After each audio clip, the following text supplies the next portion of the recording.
Hi friends, previous வீடியோவில் அன்புடைமை அப்படின்ற அதிகாரத்திலேருந்து முதல் 4 குறளையும் அதனுடைய அர்த்தங்களையும் பார்த்தோம்.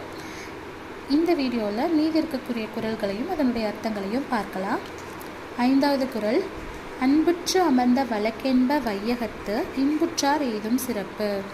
அதாவது இந்த குறளில் அன்புற்று அமர்ந்த அப்படின்னா அன்புடன் அமர்ந்த அப்படின்னா இணைந்த, வழக்கென்ப அப்படின்னா வாழ்க்கை நெறியை பின்பற்றுபவர், வையகத்து அப்படின்னா உலகத்தில், இன்புற்றார் எதுவும் சிறப்பு மகிழ்ச்சியை அடைவர். அதாவது அன்போடு இணைந்த வாழ்க்கை நெறியை பின்பற்றுவர், வையகத்தில் உலகத்தில் சிறப்புடையவராக கருதப்படுபவர் அப்படின்னு சொல்லியிருக்காங்க. இதுதான் இந்த குறளுடைய அர்த்தம். சொற்பொருள் பார்க்கலாம். வையகம் அப்படின்னா உலகம். 6வது குறள், அறத்திற்கே அன்புசார் என்பர் அறியார் மரத்திற்கும் அஃதே துணை. அதாவது அறத்திற்கு மட்டும்தான் அன்பு உரியது அப்படின்னு சொல்வாங்க. யாரு அப்படின்னா அறியாதவர். ஆனால் மரத்திற்கும், மரம் அப்படின்னா இந்த இடத்துல வீரம் அப்படின்னு சொல்வோம், வீரத்திற்கும் அன்பு தான் துணை அப்படின்றது தான் இந்த குறளுடைய மீனிங். அறத்திற்கும் அன்புசார் என்பர் அறியார் மரத்திற்கும் அஃதே துணை. சொற்பொருள், மரம் அப்படின்னா வீரம், ரொம்பவே முக்கியமான ஒரு பொருள் கூறு. அடுத்தது 7வது குறள், என்பில்லாதனை வெயில் போல காயுமே அன்பில்லாதனை அறம்.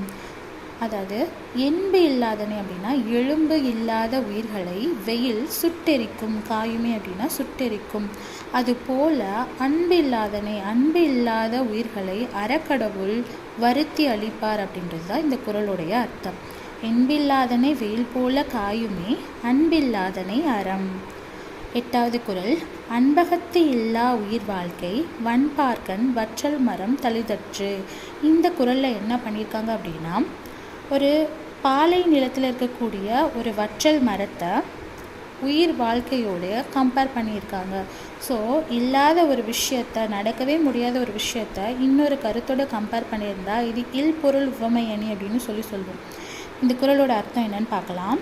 வன்பார்க்கன் அப்படின்னா பாலை நிலத்தில் இருக்கக்கூடிய வற்றல் மரம். அதாவது ஒரு பாலை நிலத்தில் இருக்கக்கூடிய வற்றல் மரம் அப்படின்னா காய்ந்து போன மரம் எப்படி தளிர்க்காதோ, தளிர்ப்பது சாத்தியம் இல்லையோ, அதுபோல அன்பு இல்லாத உயிர் வாழ்க்கை தளிர்க்காது அப்படின்றது தான் இந்த குறளுடைய அர்த்தம். பாலை நிலத்தில் காய்ந்த மரம் எப்படி தளிர்க்காதோ அதுபோல அன்பு இல்லாத உயிர் வாழ்க்கை நிலைக்காது அப்படின்றது தான் இந்த குறளுடைய அர்த்தம். சொற்பொருள் பார்க்கலாம். வற்றல் மரம் அப்படின்னா வாடிய மரம். இது என்ன அணின்னு கேட்டால் இல்பொருள் உவமை அணி அப்படின்னு சொல்லணும்.